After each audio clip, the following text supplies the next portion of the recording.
In this lesson, I'm going to teach you how to paint a graded wash. This is one that's a little bit more difficult than a flat wash, but super important in the long run, so please just remember to practice it. We're going to start off with creating a puddle. I'm going to use my round brush to start, and I'm going to create a puddle.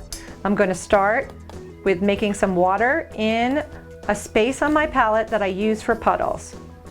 I'm going to take my alizarin crimson, and this is going to be my darker of the two colors that I make. I'm going to move my alizarin crimson around, and now I'm going to mix it with a little bit of cobalt blue to kind of get a purpley kind of color. There, you can see that it's thick, and that's going to be dark. I'm going to test it on my sheet of watercolor paper. Nice and dark. Now I'm going to make a second puddle, and on this puddle I'm going to add more water. So I'm going to take that same color, I'm just going to add water to it.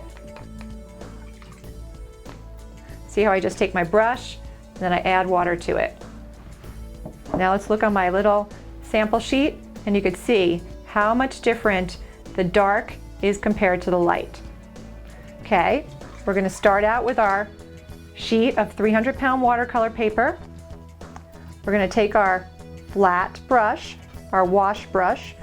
We're going to squeeze it out just a little, and now we're going to cover the entire surface with water. Do you see how sometimes it beads up first, but don't worry, just let the water absorb into the paper.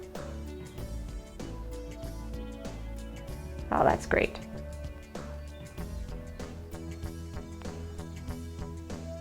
Get it all the way to the edges. Now shake out your paper a little bit if you need to. That looks like a perfect amount of water. Okay, now I'm going to take my round brush, or actually, you know what? I'm going to take my wash brush. I'm going to take it, I'm going to dip it into my dark puddle. I'm going to start at my one section. Oh, look how nice that looks. I'm going to bring the brush over.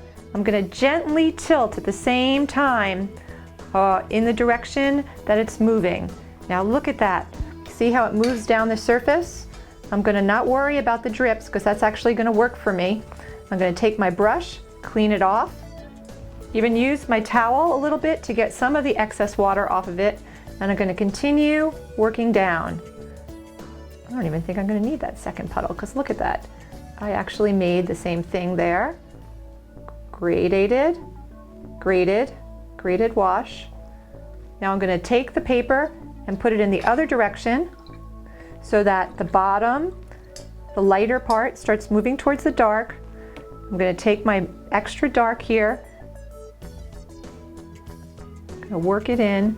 What's nice about having a wet sheet of 300-pound paper is it really gives you a lot of time to move across the surface and create the wash how you want it to. I'm going to darken up that section.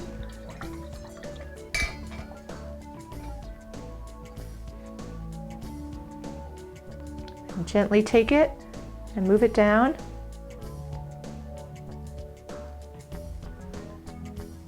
Now I'm going to move it to each direction.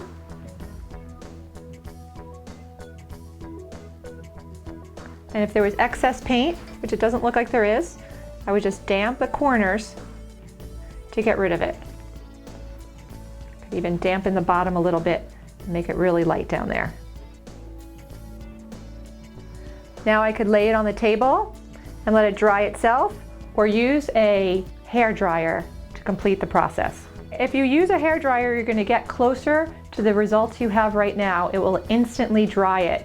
If you wait for it to dry, there'll be some bleeding, which I actually prefer, but different people have different points of view. So you could either hair dry it immediately, keep it exactly like you see it, or you can let it dry on its own.